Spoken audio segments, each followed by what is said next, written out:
Hi, guys. Thanks so much for joining us today. I'm here with Julia Priftis. Thank you so much, Julia, for making the time.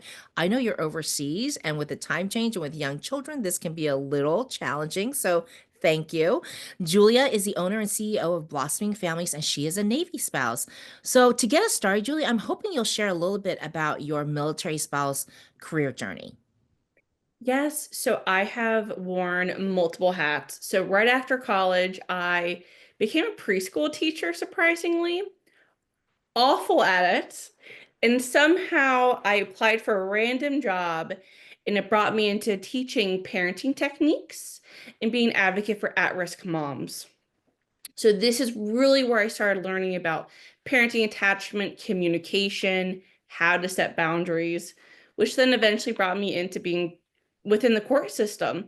I worked in mental health court where I worked as people who are incompetent to stand trial, but also couldn't really go to prison, but couldn't go to jail, like go to jail or prison or a psych hospital. They would come to me and work a day program. But I also was like a probation officer, mom, grandma, caseworker, all mixed. With that, also, I ran also a court diversion program. So people who weren't really able to go to prison, not commit enough crimes, but also couldn't really do probation, they came to me and basically that was they couldn't breathe without me knowing. I knew everything about them, knew they couldn't move houses without me, you name it. Which after that, I loved it. COVID hit. I then moved back into more of a parenting role and I did dependency court. So this is when children are removed from their parents in child welfare. With that, I moved up the ranks and became their basically compliance coordinator. So I overlooked about 5,000 kids within multiple different programs, and I made sure each child was safe, they were accounted for. That's a huge problem in child welfare. The foster homes and the parents and the caseworkers were all doing what they need to do to reunify these children. If not, an adoption had to come into play. What was the next step? Which then really brought me, after that, I had to take a lull period and I moved to Germany. During that lull period, I finished my doctorate degree in developmental psychology. And with that, I did focus on parenting attachment in military spouse depression regarding their service members' number of deployments. But also with that, I looked at the perceived attachment of the deployed or the service member to their children. And that really inspired me to write a book, provide parenting assistance to military families. And now I'm here. Holy cow, you've already done so much. I'm already exhausted just listening to you. That's so cool. But as I was reading your highlight, I was really so proud of you that you were Yeah. able to defend your dissertation via Zoom. Like, did the military lifestyle and the possibility of a PCS, which is what happened before you Yes. finished your degree, influence your decision on which school to attend? I mean, what advice would you give to other military spouses who are thinking about pursuing a degree while moving around, like, and have to think about the fact that, oh, I might not be here long enough to finish it? My biggest thing is I ended up going online and that just worked for me. I worked full time. I had my oldest, my 5-year-old, and with moving, online worked the best for me. Right. But I do know but I had to take some classes face to face. And that was I had to travel and go take those classes. Um, I know a lot of spouses who have finished their degrees in a normal brick and mortar location. And it really depends if that school is willing to let you move or go online. I did online and it worked really great for me. All of my professors were amazing. I couldn't change anything. I mean, I defended my dissertation. I didn't even have furniture at the time. So I was sitting on the floor with the window open and they were like, okay, Julia, you can do this. Not the best circumstances, but I pulled through. And it really comes down to every spouse has the ability to do it. You just have to, sometimes it's super easy, but sometimes you're going to have to just power through. But short-term pain is a long-term game. Semper Gumpy, I love it.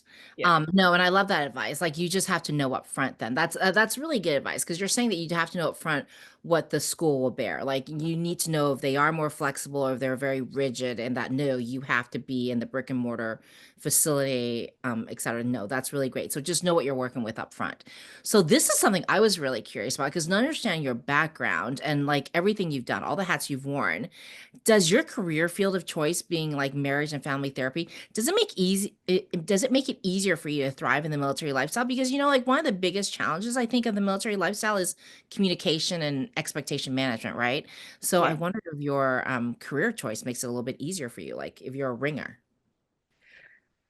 I never thought of that. I think for me, I when I first started, I never thought the military even being part of the equation, as a new military spouse being like, I'm gonna do all of this and nothing, and the military will never be attached to me kind of idea.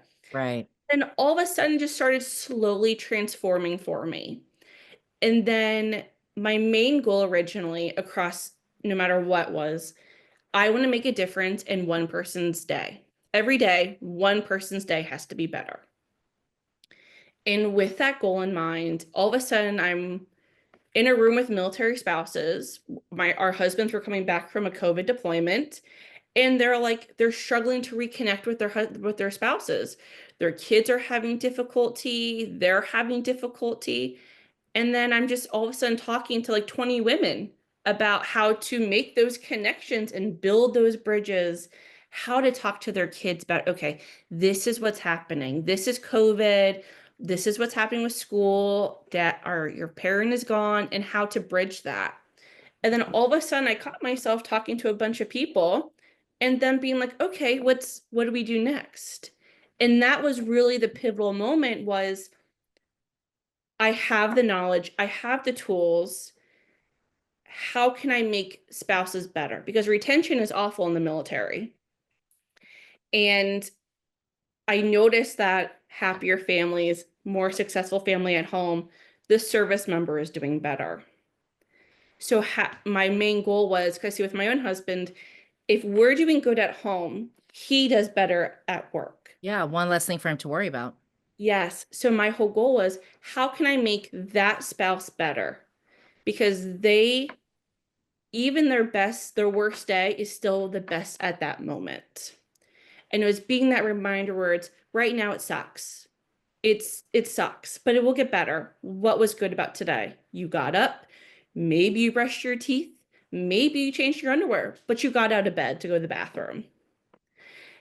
Yeah. So, You're one of those embrace the suck kind of people, aren't you? yes, I am. I love it. We get each other. We really do.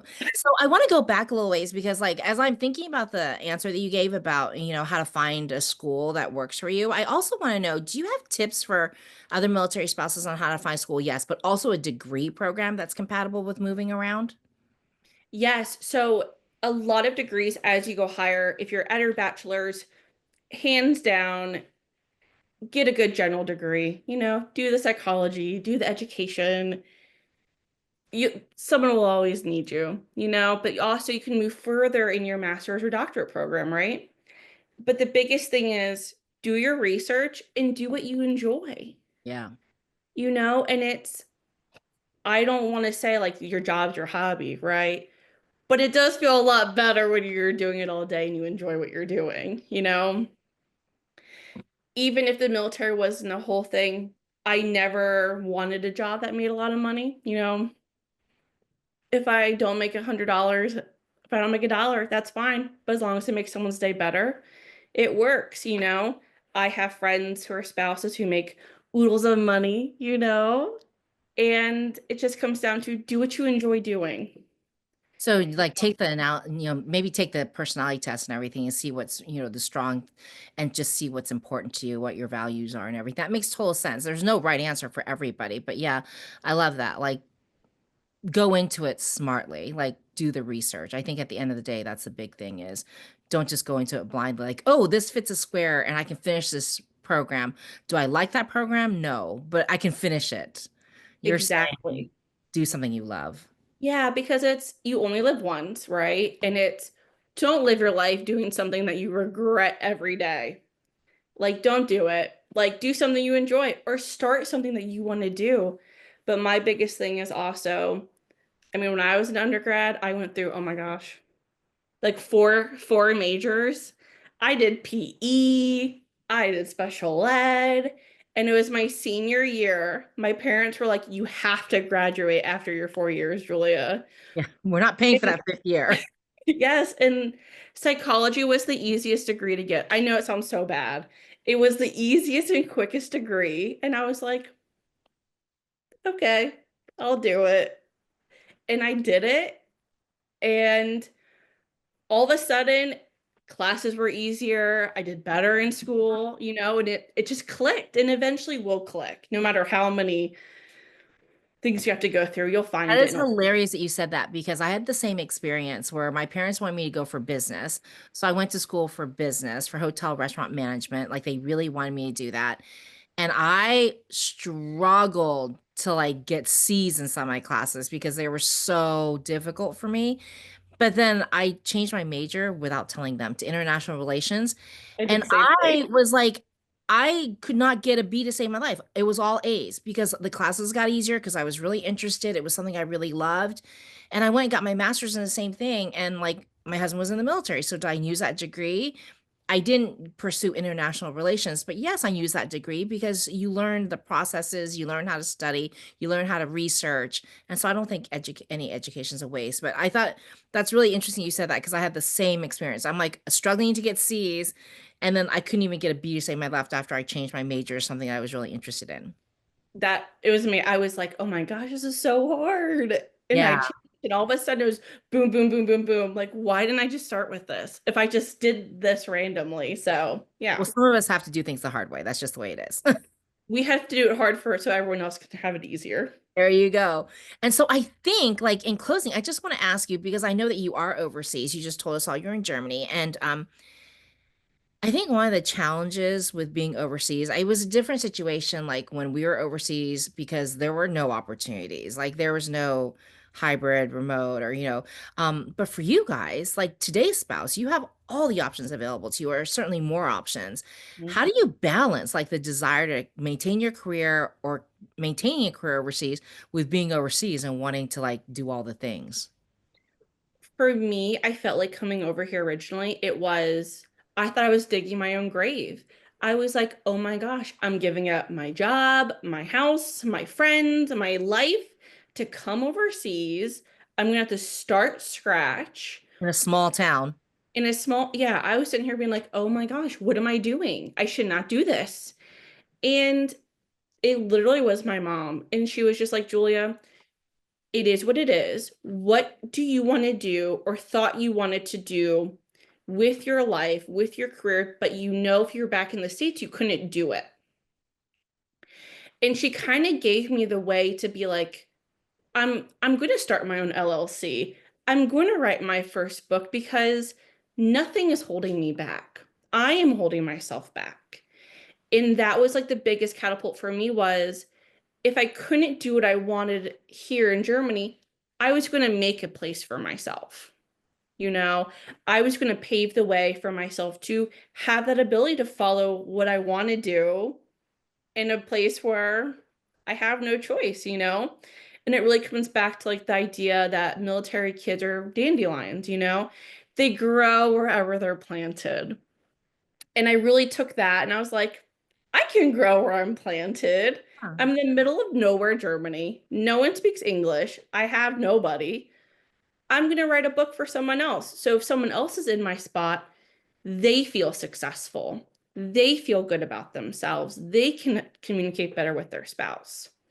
And my LLC started up being like, hey, I'm here to provide assistance for military families or any family who wants parenting assistance, communication, boundaries.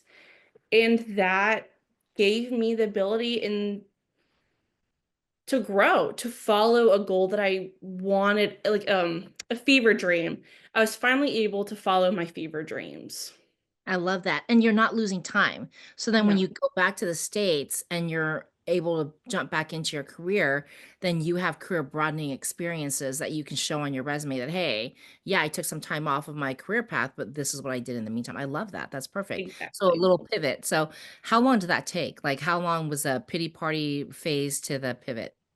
It honestly was, I passed my doctorate, right? I like defended my dissertation and like you did it, you got it. And I hung up, this is crazy. I hung up the phone. I ordered myself sushi and then I purchased myself an espresso machine. And it came in and I'm sitting there with my first cup from my Nespresso machine watching TV and I was like, now what?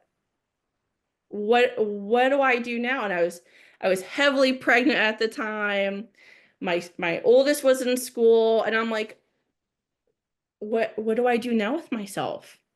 I have no job, I have no school. And then I was like, I'm gonna volunteer. So I got involved with military groups and I was like, this is good, but I need more for myself because I'm a busybody. I can't tear a wall down or paint walls. So I was like, I gotta do something. And I was like, I'm gonna write a book. So with my youngest, gave birth to her in November. By December, I was writing the book. Love it. I love it. And we were just talking, and the reason I asked that question is because we were talking earlier, and she's traveling all over the place. She's doing what she wants to do because, like being overseas is such a gift. And yeah, and so you managed to find a way to have your career, finish your PhD, have your kids, and still maintain your career. I love it. Thank you so much, Julia. And thank you guys for joining us. And thank you to our friends at USAA for making these conversations possible. And I look forward to seeing you guys here again next week. Bye, guys.